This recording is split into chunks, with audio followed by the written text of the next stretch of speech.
आज की इस वीडियो में हम बात करने वाले हैं भारतीय सिनेमा की सबसे विशाल, भव्य और लोकप्रिय फिल्म में से एक, बाहुबली द बिगिनिंग की। यह सिर्फ एक फिल्म नहीं बल्कि एक ऐसा सिनेमैटिक अनुभव है जिसने भारतीय फिल्म इंडस्ट्री के स्तर को ही बदल दिया। विशाल साम्राज्य, बड़े बड़े युद्ध, तीव्र राजनीति, विरासत, प्यार, बलिदान और एक रहस्य, इन सब ने मिलकर इस फिल्म को एक महाकाव्य बनाया। इस पूरे एक्सप्लेनेशन में हम कहानी को शुरू से लेकर आखिरी तक डिटेल में समझेंगे। कैसे एक साधारण सा दिखने वाला लड़का जिसकी परवरिश जंगलों के बीच नदी किनारे एक गाँव में होती है, और कैसे धीरे धीरे उसके सामने खुलता है एक ऐसा सच जो पूरे साम्राज्य को बदल कर रख देता है। फिल्म की शुरुआत होती है काली तूफानी रात से।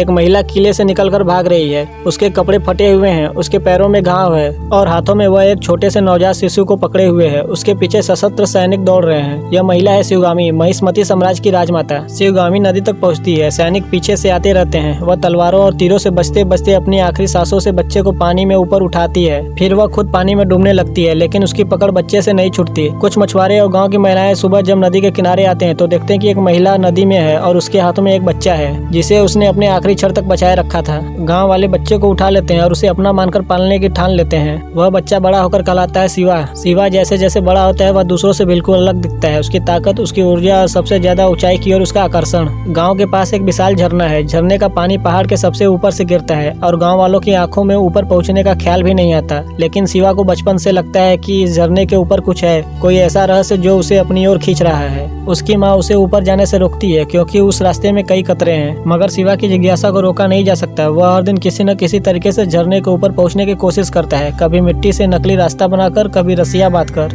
एक दिन उसे एक मुखौटा मिलता है, एक योद्धा का चेहरा, जैसे किसी ने खो दिया हो। शिवा उस मुखौटे को देखकर इतना प्रभावित होता है कि उसे लगता है कि इस मुखौटे का मालिक जरूर ऊपर रहता होगा। वह उसी पल ठान लेता है कि अब वह इस मुखौटे के मालिक को ढूंढेगा। शिवा आखिरकार एक दिन झरने के ऊपर पहुंच जाता है। ऊपर पहुंचते ही वह देखता है कि यहाँ का संसार उसके गाँव जैसा शांत नहीं, बल्कि पूरी तरह युद्ध की तैयारी में लगा हुआ है। पेड़ों पर तीर, चट्टानों पर तलवारों के निशान और हर जगह एक भारी माहौल। ऊपर उसे मिलती है अवंतिका। अवंतिका एक वीरांगना है, एक ऐसी योद्धा जो गुप्त सैनिकों के समूह का हिस्सा है। उसकी पूरी टोली का एक ही उद्देश्य है, देवसेना को भल्लाल देव की कैद से मुक्त करवाना। अवंतिका एक गंभीर, दृढ़ और साहसी महिला है। शुरुआत में शिवा और अवंतिका के बीच अविश्वास होता है, लेकिन समय के साथ शिवा समझ जाता है कि उसका मिशन बहुत बड़ा और सही है। वह अवंतिका की मदद करने का फैसला करता है, लेकिन एक अलग अंदाज में। वह खुद मिशन को पूरा करने निकल पड़ता है और अवंतिका की जगह देवसेना को मुक्त करवाने का निर्णय लेता है। महिष्मती का साम्राज्य बहुत विशाल है। वहाँ का राजमहल अत्यंत भव्य है, लेकिन उसके अंदर असीम क्रूरता भी छिपी है। भल्लाल देव के आदेश पर देवसेना को सालों से कठोर कैद में रखा गया है। लोहे की जंजीरों में बंधी, महल के ऊंचे स्तंभों पर खड़ी, वह रोज अपमान सहती है, लेकिन उसका चेहरा कभी झुकता नहीं। शिवा जब पहली बार किले तक पहुँचता है तो उसकी ताकत, उसकी गति और उसकी बेखौफी महिष्मती के सैनिकों को हैरान कर देती है। वह अकेले ही पूरे किले की सुरक्षा तोड़ देता है। वह देवसेना को आजाद करवाता है, लेकिन देवसेना उसे देखकर चौंक जाती है। उसे लगता है कि सामने खड़ा व्यक्ति अमरेंद्र बाहुबली है, क्योंकि शिवा का चेहरा और कदकाठी बिल्कुल उसके पिता जैसी है।